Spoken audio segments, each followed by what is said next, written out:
বিসমিল্লাহির রহমানির রহিম। চলে এলাম নতুন আর একটা স্ন্যাক্স আইটেম রেসিপি নিয়ে।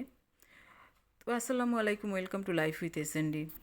তো আমি চিকেন আলু একত্রে সিদ্ধ করে নিয়েছি, চিকেনের রান্ধান একত্রেই পুরোটাই নিয়েছিলাম। তো ছিঁড়ে ছিঁড়ে এরকম নিয়েছি, তো দেখেই বুঝতে পারছেন।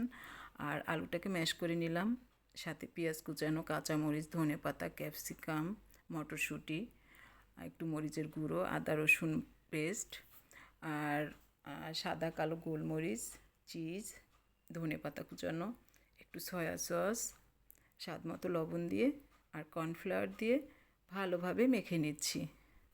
তো এই তো আমি ভালোভাবে মেখে তেলের ভিতরে ভেজে নিব।